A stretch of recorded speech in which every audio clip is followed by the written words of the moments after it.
एक थप्पड़ गलत है, दर्दनाक है, लेकिन क्या वही थप्पड़ किसी को आत्महत्या के लिए उकसाने का सबूत बन सकता है? कुछ साल पहले एक फिल्म आई थी, थप्पड़, जिसने समाज से सीधा सवाल पूछा था। एक थप्पड़ सिर्फ एक थप्पड़ नहीं होता, लेकिन अब वही सवाल कानून की अदालत में खड़ा हुआ है।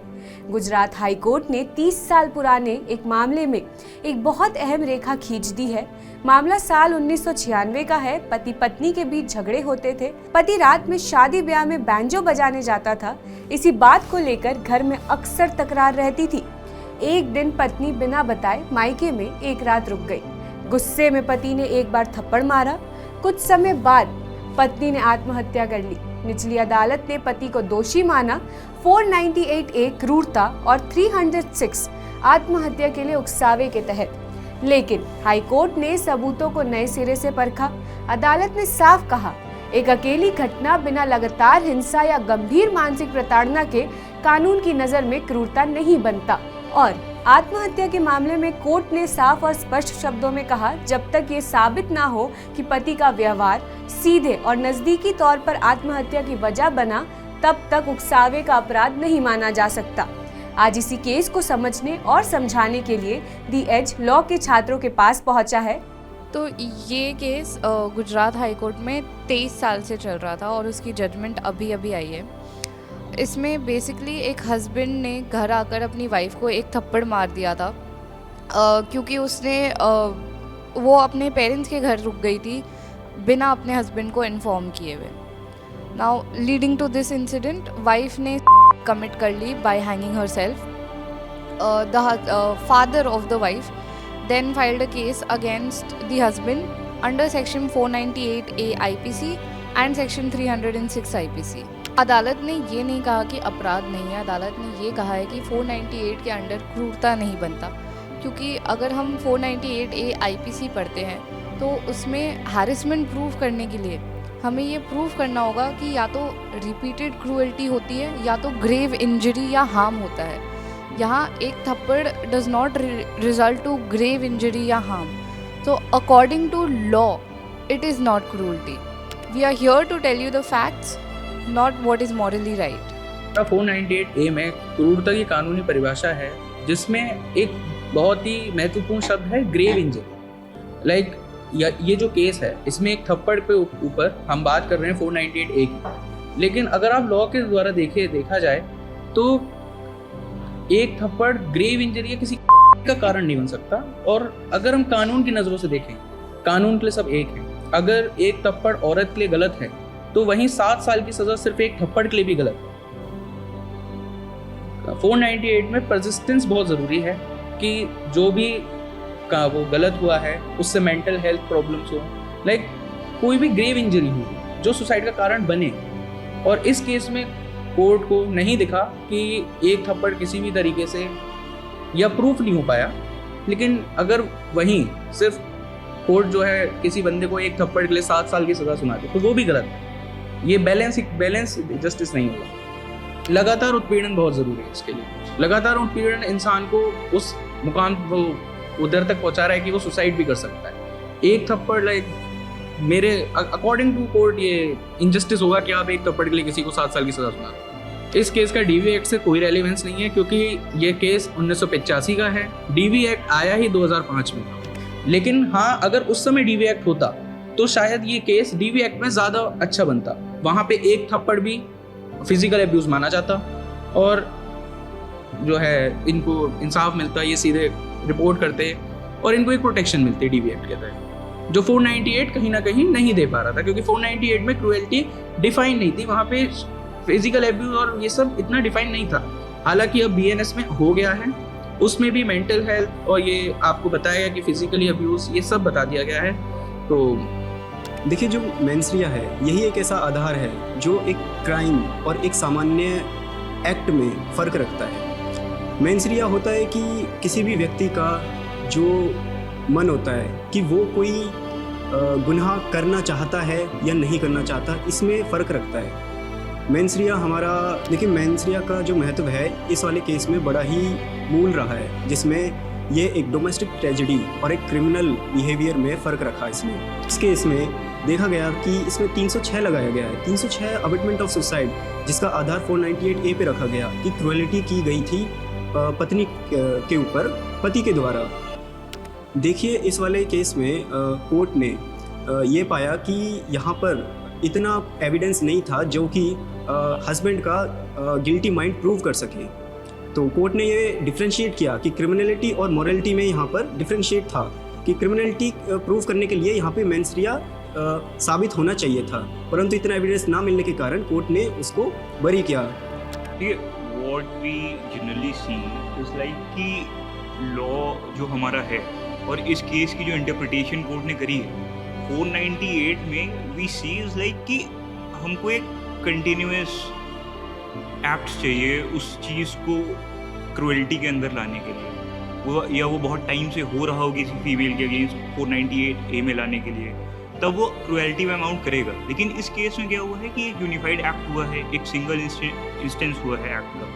तो what we generally see, single instance is not been considered as an act under cruelty जब हम 498A की बात करते हैं। और हाँ, लीगली अगर हम लोग लीगल पॉइंट ऑफ व्यू से देखेंगे तब तो भाई कोर्ट का जजमेंट सही है, क्योंकि वो एक सिंगल एक्ट था। It will not fall under 498A and even the enough evidence was not given for that offence to fall under 406, so that's why he was acquitted under 498A and 406 both। और लेकिन हाँ, ethically बहुत wrong है, चाहे एक वो single act हो, it's not about slapping. अगर कोई अपनी वाइफ को डांट भी रहा है तो कहीं ना कहीं वो एक एथिकली रॉन्ग है, क्योंकि कॉन्ट्रेरी टू लॉ अगर इस पॉइंट ऑफ व्यू में हम बात करें तो एथिकली वो कहीं ना कहीं उसको एक मेंटल ट्रॉमा देगा, मेंटल एगनी देगा, जो कि लॉन्ग टाइम अगर चलता रहा तो कहीं ना कहीं वो कहीं एक तरीके से डिप्रेशन में चेंज हो सकता है, या कहीं ना कहीं उस फीमेल को वो दिक्कतें होंगी जो हमको अभी नहीं समझ में आ रही है, या वो एक अपना काइंड ऑफ एक कॉन्फिडेंस खो देगी, या बहुत सी ऐसी चीज़ें होती आ रही हैं। अगर हम एनसीआरबी का डेटा देखें तो भाई अराउंड 4.5 लाख केसेस वर रिपोर्टेड अगेंस्ट वुमेन, ठीक है, in recent data. And in those 4.5 lakh cases, the major chunk, around 30% of those cases, which basically amounts to around 1.37, 1.36 lakh cases, they were only the cases which fall under the category of offense against a woman by a husband, cruelty, basically the cruelty which is covered in 498A। तो ये चीज़ें हो रही हैं, और when we see is like कि we guys are living in a metro city or a tier 1 city, in these cities the cases are being reported। लेकिन अगर हम देखें कि जो tier 3 cities हैं, tier 4 cities हैं, या जो रूरल एरियाज़ हैं, वहाँ ये केसेस रिपोर्ट भी नहीं हो रहे हैं। तो ठीक है, लॉ अपनी जगह है, हमको इसका एक मॉरल ग्राउंड भी देखना चाहिए, एथिक्स भी देखना चाहिए, तो वो चीज़ है। इस केस में हमें ये समझने को मिलता है कि कानून टेक्निकल होता है, कानून इमोशन से नहीं चलता, कानून को एविडेंस चाहिए होता है। तो अगर किसी सेक्शन के प्रोविजन, मतलब किसी धारा में जो प्रोविजंस दिए हुए हैं वो फुलफिल नहीं होते हैं तो कोर्ट सज़ा नहीं दे सकती है। बट हमें ये भी समझना होगा कि एथिकली दिस इज़ रॉन्ग। सिर्फ एक बार कह के हम ये नहीं बोल सकते कि इतनी बड़ी कोई बात नहीं हुई है। जो गलत हुआ है वो तो गलत हुआ ही है। तो इससे हमें सीख यही मिलती है कि अब जब डीवी एक्ट आ गया है, पॉश आ गया है, काफ़ी सारी कानून में बदलाव आई है, इम्प्रूवमेंट्स आई है, तो कानून को समझिए, अपने राइट्स जानिए और उस हिसाब से एक्शन लीजिए। तो देखिए, ये जो जजमेंट आया है, what usually people do is like कि वो इन डेप्थ में जजमेंट नहीं पढ़ते हैं और जजमेंट का गलत मतलब निकालते हैं। और अगर इसको एक स्ट्रिक्ट सेंस में इस जजमेंट को पढ़ा गया तो कहीं ना कहीं लोग जो हैं दे विल समहाउ लीगलाइज और समहाउ इस चीज़ को सपोर्ट करने लगेंगे कि हम एक पॉइंट ऑफ टाइम तक का एक वायलेंस, मतलब एक थ्रेशोल्ड का वायलेंस कर सकते हैं अपनी वाइफ के अगेंस्ट या किसी फीमेल के अगेंस्ट। हमको ये समझना है कि भाई कोर्ट ने कहा है कि ये तो लीगल पॉइंट ऑफ व्यू है, लेकिन जो एनसीआरबी का डेटा कह रहा है या और भी चीज़ें हैं वो इस चीज़ को जस्टिफाई नहीं करती हैं। क्योंकि अगर हम लोग एक थ्योरी पढ़े, बहुत एक फेमस सोशल थ्योरिस्ट थे एंटनी गिटिन्स, उनकी एक थ्योरी है स्ट्रक्चरेशन थ्योरी। तो उन्होंने सोसाइटी को जब लॉ से कनेक्ट किया तो what he said was like कि usually when courts give their judgement, तो क्या होता है कि लोग उसको बहुत स्ट्रिक्ट सेंस में ले लेते हैं and these judgement somehow in the future shape the society. क्योंकि अगर लोग स्ट्रिक्ट सेंस में लेंगे तो वो उसको वैसे ही सोसाइटी हो जाएगी आगे चल के, और अगर उसको वो ब्रॉडर वे में लेंगे, समझेंगे, उसमें और भी चीज़ें समझेंगे, उसकी एथिकल वैल्यू समझेंगे उस चीज़ की, वुमेंस राइट को भी रखेंगे और भी चीज़ें समझेंगे, तो कहीं ना कहीं उनको ये समझ में आएगा कि नहीं भाई जजमेंट सही है, हमको उसको इंटरप्रेट कैसे करना है। तो ये चीज़ें हैं। और अगर मेरा पॉइंट ऑफ व्यू समझेंगे इस जजमेंट को लेकर के, तो वो यही है कि भाई वॉयलेंस नहीं होना चाहिए, किसी भी तरीके का वॉयलेंस हो, चाहे वो एक सिंगल एक्ट हो, चाहे धमकी ही देना क्यों ना हो, या तेज़ आवाज़ में बात भी करना हो वुमेन्स को, तो वो कहीं ना कहीं रॉन्ग है। फिर और कोर्ट भी करती आई है ये चीज़ें, और सिर्फ कोर्ट नहीं, सभी कर रहे हैं भाई। व्हेन मतलब in the modern time when we see the parliament in itself is talking about 33% reservation of the women's, तो कहीं ना कहीं चाहे वो पार्लियामेंट हो, हम लोग डेमोक्रेसी के 4 पिलर्स की बात करते हैं, चाहे मीडिया में रिप्रेजेंटेशन धीरे धीरे वुमेन्स का बढ़ रहा है, फिर चाहे वो पार्लियामेंट हो, तो जुडिशरी भी उस चीज़ पे ध्यान दे रही है। हर कोई महिला सशक्तिकरण पे ध्यान देना चाह रहा है और सबको देना भी चाहिए, and we as a society also should think about. 498 है और डीवी एक्ट में डिफरेंस ये है, 498 परसिस्टेंस मांगता है, कोई भी जो उत्पीड़न हो रहा है वो होता आ रहा हो, लेकिन डीवी एक्ट वहीं एक थप्पड़ को भी जज करता है।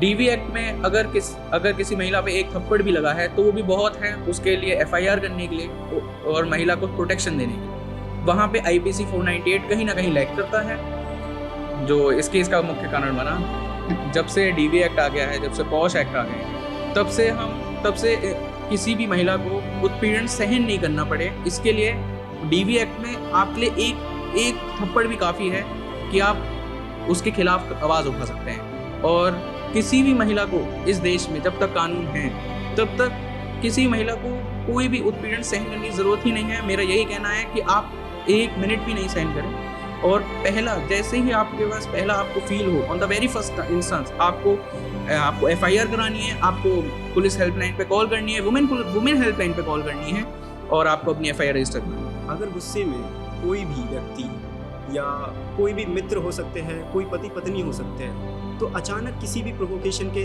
लिए या अचानक गुस्से में आकर किसी भी कारणवश अगर कोई किसी को थप्पड़ मार देता है तो वो एक क्राइम नहीं कंसीडर किया जा सकता। मेरे हिसाब से मेरा मानना ये है, और कानूनी भी परिभाषा ये है कि वहाँ पे हमारा गिल्टी माइंड होना चाहिए, परंतु अगर जहाँ पर गिल्टी माइंड नहीं है और किसी भी कारणवश हमने किसी को थप्पड़ मार दिया तो वो एक सिर्फ एक्टस रिया है, ना कि मेंस रिया। मेंस रिया और एक्टस रिया का दोनों का यहाँ पे होना जरूरी होता है एक क्राइम को प्रूव होने के लिए। और अगर पति पत्नी का रिलेशनशिप हम देखें तो बड़ा पुण्य रिलेशनशिप होता है और वो बहुत ही लंबे समय के लिए होता है। परंतु अगर किसी कारणवश उनके बीच में कोई भी छोटी मोटी लड़ाइयाँ हो जाती है और किसी की वजह से वहाँ पर हाथापाई हो जाती है, एक हाथ थप्पड़ मारना, तो यहाँ पे वो क्राइम कंसिडर नहीं किया जाएगा। बट हाँ, यहाँ पर हम ये कहेंगे कि ये मोरली राइट नहीं है। This is against morality, this is against humanity. We have to see our spouse as our part. We should not discard, disrespect them. So even one slap is not right, but it is not crime to slap someone, but it is also not morally right to slap someone. देखिए यहाँ पर जो court यहाँ पर एक ज़्यादातर crimes में court यहाँ पर एक पैटर्न सेटअप करने की कोशिश करता है कि अगर यहाँ पर कोई पैटर्न दिखाई दे रहा है कि पर्सन लगातार इसी चीज़ को कर रहा है तो वहाँ पर वो क्राइम सेटअप कर सकते हैं। परंतु isolated incidents generally are not considered under crime, but there are specific incidences which fulfil the definition of any section of any crime, then they will be considered as a crime itself. So अगर कानूनी परिभाषा यहाँ पर fulfil हो जाए किसी भी वजह से तो वो एक क्राइम कंसीडर किया जाएगा, चाहे वो एक आइसोलेटेड इंसिडेंट हो या फिर वो कंटिन्यूअस कोई भी एक प्रैक्टिस हो। तो यहाँ पर अगर हैरेसमेंट को देखें, अगर कोई भी पर्सन अपनी वाइफ को प्रताड़ित करता आ रहा है चाहे वो किसी पैसे के लिए हो, किसी भी वजह से हो, गुस्से में हो, अगर वो लगातार इसको करता आ रहा है तो यहाँ पे हैरेसमेंट, क्रूरैलिटी लगा सकते हैं। परंतु कोई आइसोलेटेड इंसिडेंट गलती से या प्रोवोकेशन में या किसी गुस्से में आकर किसी भी कारणवश अगर कोई एक आइसोलेटेड इंसिडेंट जिसमें हाथापाई हो जाए, वो एक क्रूरैलिटी के अंदर कंसीडर नहीं कर सकते। तो आइसोलेटेड इंसिडेंट क्राइम किए जा सकते हैं, बट अगर वो डेफिनेशन फुलफिल करें। So seeing this judgment या reading this judgment, one could just create this perception कि भाई क्या मतलब एक स्लैप किसी भी वुमेन के अगेंस्ट वो एक मेंटल एगेनी नहीं क्रिएट कर सकता? क्या हमारा लॉ बहुत स्ट्रिंजेंट है इस केसेस में कि वुमेन अब उसमें 498A में केस नहीं फाइल कर सकती? तो ऐसा नहीं है। Being a law student and that too being from a premier institute, there are lot of remedies. भाई आप 498A में नहीं जा सकते हो, आप DV एक्ट में केस फाइल कर सकते हो। सेक्शन 3 जो है DV एक्ट का, वो डिफाइन करता है डोमेस्टिक वायलेंस, जिसमें कि कोई भी ऐसा एक्ट या कंडक्ट जो कि कोई मेंटल एगेनी क्रिएट कर रहा हो या फिजिकल या मेंटल अब्यूज़ हो रहा हो, तो कहीं ना कहीं वो एक स्लैप मेंटल अब्यूज़ में आ रहा है। तो अगर कोई प्रोटेक्टिव ऑर्डर पास करती है कोर्ट सेक्शन 3 के पर्सपेक्टिव में, फिर उसका अगर कोई वॉयलेशन होता है, अगर कोई वॉयलेट कर देता है, मान लीजिए किसी ने एक स्लैप मारा और वो वॉयलेट हो गया, तो सेक्शन 31 जो है मतलब या और भी वो है, तो उसमें कोर्ट कोई ना कोई सज़ा दे देती है। यूजुअली इम्प्रिजमेंट भी है उसमें। तो हमको ये चीज़ देखनी पड़ेगी। तो हम सिर्फ ये कह दें कि भाई कोर्ट का ये ऑर्डर की एक स्लैप जो कि 498A में काउंट नहीं करेगा, वो मेंटल एगेनी क्रिएट कर रहा है, लेकिन हमारे पास कोई लीगल रेमेडी नहीं है, तो ये सरासर गलत है। हमारे पास लीगल रेमेडी है, बशर्ते ये है कि हम उसको कैसे यूटिलाइज करें, क्योंकि कोर्ट हमेशा इंटरेस्ट ऑफ जस्टिस देखता है, और जब वो जस्टिस की बात करता है तो जस्टिस सबके लिए बात करता है।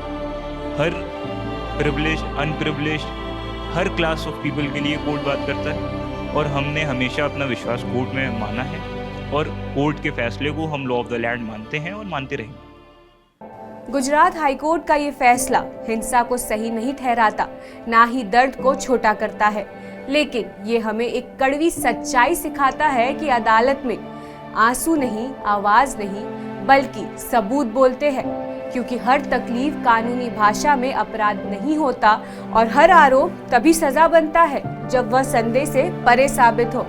यही वो रेखा है जहां भावना रुकती है और कानून शुरू होता है। कठिन है, लेकिन इंसाफ को इंसाफ बनाए रखने के लिए ये सबसे जरूरी है। बाकी की ऐसी खबरों के लिए देखते रहिए दी एज।